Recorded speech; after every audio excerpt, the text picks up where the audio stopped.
بسم اللہ الرحمن الرحیم وبہ نستعین۔ آج ایک بار پھر ہم سوال جواب سیگمنٹ 29 نمبر لے کر حاضر ہوئے ہیں۔ اس میں جیسا کہ آپ کے علم میں ہے کہ ہر سنڈے کو آنے والا یہ ہمارا سیگمنٹ اپنے اندر بہت معلومات رکھتا ہے، سوال جواب کی شکل میں ہوتا ہے، آپ کے سوالات ہوتے ہیں، اس پر جواب دیے جاتے ہیں۔ تو اگر اس سیگمنٹ کو لاسٹ تک دیکھا جائے تو بہت سارے سوالات ایسے جو ذہن میں ہوتے بھی نہیں ہیں یا ہوتے بھی ہیں، بہرحال وہ حل ہو جاتے ہیں اور علمی نفع ملتا ہے۔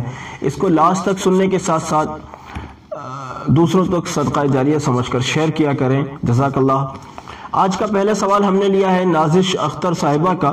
یہ کہتی ہیں مفتی صاحب مجھے علم دین سیکھنا ہے اور اپنا قرآن کو درست کرنا ہے، کوئی آن لائن ٹیوٹر بتائیں۔ جہاں تک آن لائن ٹیوٹر کی بات ہے، اصل میں لاک ڈاؤن سے پہلے ہم نے یہ ارادہ بنایا تھا کہ ہم ایک آن لائن سسٹم شروع کریں ان بچے اور بچیوں کے لیے یا ان بھائیوں اور بہنوں کے لیے جو آن لائن سیکھنا چاہتے ہیں، دین متین کو، قرآن کو درست کرنا چاہتے ہیں یا دین کی دوسری معلومات کو سبقاً سیکھنا پڑھنا چاہتے ہیں، لیکن وہ لاک ڈاؤن میں جو ہے پھر ایسی نوبت آ نہ سکی۔ اور لیکن اگر ابھی بھی کچھ لوگ اگر ایسے جمع ہو سکتے ہوں تو ہم انشاءاللہ آگے کے لیے بھی اس کا ذہن رکھتے ہیں کہ اگر کچھ لوگ جمع ہو جائیں تو ہم آن لائن کوچنگ باقاعدہ اپنے طور پر شروع کریں گے انشاءاللہ، لیکن اس کے لیے ہمیں کچھ لوگ درکار ہوں گے۔ اگر کچھ لوگ چاہتے ہیں تو بہرحال وہ ہم سے رابطہ کر سکتے ہیں، کمنٹ میں بتا دیں اپنے بارے میں، پھر انشاءاللہ ہم سے رابطہ کریں۔ محمد جنید صاحب کہتے ہیں الصلاۃ خیر من النوم کے جواب میں کیا کہنا چاہیے؟ اصل میں ہم نے ایک کلپ بنائی تھی نماز یعنی اذان کے جواب میں کیا کہنا چاہیے، کس لفظ کے بارے میں کیا کہنا چاہیے، تو وہیں جنید صاحب کو یہ سوال پیدا ہوا کہ الصلاۃ خیر من النوم کے بارے میں کیا کہنا چاہیے جب مؤذن کہے الصلاۃ خیر من النوم۔ دیکھیے فجر کی اذان میں مؤذن الصلاۃ خیر من النوم کہتے ہیں۔ ویسے تو کہا جاتا ہے کہ صدقتا و بررتا اس کے جواب میں کہنا چاہیے، لیکن ہم نے اس کلپ میں بھی اس کو اس لیے شامل نہیں کیا کہ ہمیں کسی حدیث کے حوالے سے صدقتا و بررتا کہنا نہیں ملا، ہمیں کسی حدیث میں یہ نہیں ملا، تو اس لیے چونکہ کسی حدیث میں نہیں ملا تو اس لیے ہم نے اپنی اس کلپ میں بھی شامل نہیں کیا، اور یہاں بھی بتا رہے ہیں کہ عام طور پر معمول میں تو صدقتا و بررتا کہنا ہے، مگر کسی حدیث کے حوالے سے ہم اس کے بارے میں نہیں کہہ سکتے کیونکہ ہمیں کوئی اس بارے میں کوئی ایسی حدیث نہیں ملی۔ بالآخر اگر بہرحال بھائی بڑے بڑے ماہران فن دنیا میں پڑھے ہوئے ہیں، اگر کسی عالم کے ذہن میں اگر اس سے متعلق کوئی حدیث ہو تو ہمیں بھی مطلع فرمائیں تاکہ ہم پھر اس پر بھی انشاءاللہ اس پر کام کریں اور لوگوں تک اس کو پہنچائیں، لیکن بہرحال ہم تک نہیں، ہمارے علم میں ایسی کوئی حدیث نہیں آ سکی۔ اگلا سوال ہے، کہتے ہیں کہ حضرت کچھ لوگ سوشل میڈیا پر ہائے بائے وغیرہ کہتے ہیں، کیا یہ جائز ہے؟ بھائی میں تو ہمیشہ یہ ہائے بائے کہنے والے لوگوں کو پوچھا کرتا ہوں کہ مجھے بتائیے ہائے جو آپ نے لکھا ہے یا بولا ہے اس میں کتنا ثواب آپ کو ملتا ہے؟ یا پھر ہم سے پوچھئے السلام علیکم ورحمۃ اللہ وبرکاتہ، ہم سے پوچھئے اس میں کیا ثواب ہے، ہم آپ کو بتاتے ہیں۔ حدیث میں اس کا ذکر موجود ہے، السلام علیکم کہنے پر کتنا ثواب، ورحمۃ اللہ بڑھا دیا تو پھر کتنا ثواب، وبرکاتہ بڑھا دیا تو کتنا ثواب، ایسے ہی وعلیکم السلام کہنے پر کتنا ثواب۔ کیا آپ بتا سکتے ہیں ہائے کہنے پر کتنا ثواب ملتا ہے؟ اسلام میں کمی کیا ہے آخر، مجھے کوئی بتائے اسلام میں کمی کیا ہے جس کو چھوڑ کر دوسروں کے طریقے کو اختیار کرنے کو فیشن سمجھ کر کیا جاتا ہے؟ کوئی کمی ہے کیا اسلام میں؟ نعوذ باللہ۔ السلام علیکم کہنے کا مطلب ہو گیا کہ آپ کے اوپر سلامتی ہو۔ اگر ہماری قبولیت کا وقت تھا اور ہم نے اس وقت میں سامنے والے کو سلام کیا، اس کے حق میں ہماری دعا قبول ہو گئی، لیکن ہماری قبولیت کی گھڑی نہیں تھی، اس کی قبولیت کی گھڑی تھی، اس نے ہمارے لیے وعلیکم السلام کہا، تو اس کی وہ جو دعا ہے کہ بھئی آپ کے اوپر بھی سلامتی ہو، تو وہ ہمارے حق میں قبول ہو گئی۔ کتنی بہترین بات ہے۔ اس کے مقابلے ہائے وغیرہ کہنے کا یا ہیلو کہنے کا بتائیے مجھے ذرا۔ لوگ سوشل میڈیا پر خاص طور سے واٹس ایپ اور فیس بک وغیرہ پر ان چیزوں پر ہائے وائے بہت زیادہ چلتا ہے، تو بھائی دیکھو سلام کو رواج دو۔ حدیث شریف میں ہے، کسی نے پوچھا، بخاری شریف کی روایت ہے، کسی نے پوچھا کہ بہترین اسلام کون؟ فرمایا کہ جو اجنبی لوگوں کو کھانا کھلائے، اجنبی لوگوں کو سلام کرے۔ فرماتے ہیں کہ جو شخص سلام کثرت سے کرتا ہے وہ نفاق سے بری ہے۔ ہائے کہنے کی کوئی فائدہ بتائیں مجھے آپ، سلام کے ہم آپ کو بے شمار فائدے بتائیں گے۔ اس لیے میرے بھائیوں سلام کو رواج دو، ملاقات کرو تو سلام کرو، رخصتی کرو تو سلام کرو، سوشل میڈیا پر کسی سے گفتگو کرنے کا آغاز کرو تو سلام کے ذریعے سے کرو۔ بہرحال اللہ ہمیں اس کی سمجھ عطا فرمائے۔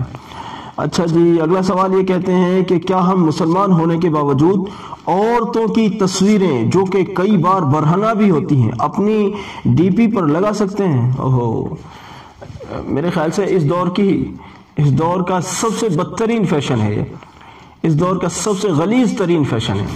ہمیں تو عورت کی عزت کرنا سکھایا گیا تھا۔ آپ عورت کے کپڑے اتار کر، نعوذ باللہ، اللہ معاف کرے، اس کو شارٹ ڈریس میں یا اس کو پتہ نہیں کیسی کیسی شکلوں میں اس کو اپنی ڈی پی پر لگاتے ہیں اور پھر کہتے ہیں کہ صاحب ہم بھی ایمان والے ہیں۔ میرے بھائیوں، سلطان صلاح الدین ایوبی رحمۃ اللہ علیہ کا ایک قول مجھے یاد آتا ہے اس وقت۔ وہ کہتے ہیں کہ اگر 12 مضبوط فوجی ان کو قربان کر کے ایک عورت کی عزت بچائی جا سکتی ہو، 12 فوجیوں کی جان قربان کر کے ایک عورت کی عزت بچائی جا سکتی ہو، تو سلطان ایوبی کا قول یہ ہے کہ یہ سستا سودا ہے۔ جس قوم کے اکابر میں اتنے جذبے ہوں عورت کی عزت کو بچانے کے، اس قوم کے جوان عورتوں کو شارٹ ڈریس میں لا کر ڈی پی پر لگائیں، فیس بک پر ان کو برہنہ کر کے ان کی کھلیاں اڑائیں، ان کا مذاق بنائیں، ان کو تماشا بنائیں۔ ایسا کیسے ہو سکتا ہے؟ مجھے نہیں سمجھ آتا ایسا کیسے ہو سکتا ہے۔ ایسے عظیم الشان بزرگوں کا نام لینے والے اور اتنے عظیم المرتبت اسلام کا نام لینے والے لوگ ایسا نہیں کر سکتے، اور اگر آپ ایسا کر رہے ہیں تو پھر سمجھ لیجئے کہ آپ کا اسلام سے کتنا تعلق ہے۔ اسلام تو عورت کی عزت کرنا سکھاتا ہے۔ ہمیں تو سکھایا گیا ہے کہ کوئی عورت سامنے سے غیر محرم آ رہی ہے، اس کو دیکھ کر نگاہوں کو جھکا لو اس کے احترام میں، ہمیں تو یہ سکھایا گیا ہے، اسلام یہ سکھاتا ہے۔ اب اگر آپ عورت کو بازار میں نچانے کی چیز سمجھتے ہیں تو آپ اپنی ذہن کا علاج کریں، آپ بیمار ہیں۔ عورت ناچنے والی چیز نہیں ہے، عورت عزت کیے جانے والی چیز ہے۔ عورت کو عزت کے ساتھ دیکھا جاتا ہے، یعنی عزت کے ساتھ اس کے ساتھ پیش آیا جاتا ہے۔ جب وہ سامنے آتی ہے تو اس کو دیکھ کر نگاہیں جھکا لی جاتی ہیں۔ اس بات پر دھیان دیجیے۔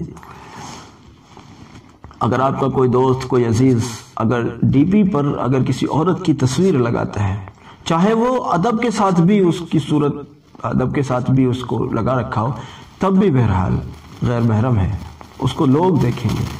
وہ دکھانے کی چیز نہیں ہے، وہ چھپانے کی چیز ہے، ادب سے اس کی عزت کرنے کی چیز ہے۔ اسے بازار میں ناچنے والی چیز نہ بناؤ خدا کے لیے، وہ اللہ کی ایک بڑی خوبصورت مخلوق ہے۔ اللہ توفیق دے گا، اس پر کبھی مستقل انشاءاللہ کوئی کلپ بنائیں گے انشاءاللہ۔ آمنہ صاحبہ گلبرگہ کرناٹک سے کہتی ہیں کہ کیا کسی حاجت کے لیے مدینہ منورہ کے خیال کے ساتھ درود شریف پڑھ سکتے ہیں؟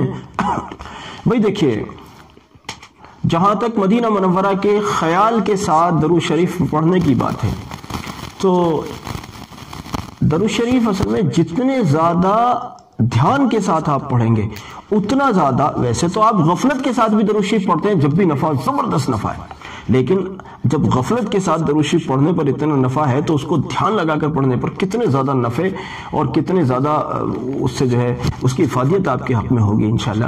اس لیے روزہ اقدس کا دھیان لگا کر درود شریف پڑھنا، بعض مشائخ تو اس پر بہت زور دیتے ہیں کہ بھئی اس طرح سے درود شریف پڑھو جیسے ہم بارگاہ رسالت مآب صلی اللہ علیہ وسلم میں بیٹھے ہوئے ہوں اور نبی صلی اللہ علیہ وسلم کی جناب میں بیٹھے ہوں، نبی صلی اللہ علیہ وسلم کی بارگاہ میں بیٹھے ہوں، ان کے روزہ اقدس پر بیٹھے ہوں۔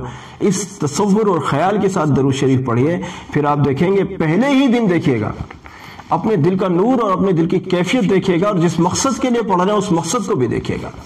اللہ تعالیٰ توفیق دے آپ کو بھی اور ہمیں بھی۔ ماشاءاللہ آمنہ صاحبہ اپنے درود شریف کو جاری رکھیے۔ زندگی میں درود شریف پڑھنے والوں کے مسئلے اٹکتے نہیں ہیں، درود شریف پڑھنے والوں کو خوار نہیں ہونا پڑتا اپنے مسئلوں کو لے کر، عاملوں کے پیچھے بھٹکنا نہیں پڑتا، روزانہ نئے وظیفے کرنے کی ضرورت نہیں پڑتی۔ آج یہ والا وظیفہ بتا دیجئے، کل کو یوٹیوب پر یہ والا دیکھ کے بتا دیں، کل کو وہ والے مولانا صاحب سے پوچھیں، پھر انہیں اس کی ضرورت نہیں پڑتی جو لوگ درود شریف پڑھتے ہیں۔ اللہ ہمیں بھی آپ کو بھی توفیق دے۔ اگلا سوال ہے، کہتے ہیں کہ نفل روزہ رکھا یا نفل نماز کی نیت باندھی اور کسی بھی وجہ سے توڑ دی تو کیا دوبارہ اس نفل روزے یا نفل نماز کو ادا کرنا ہوگا؟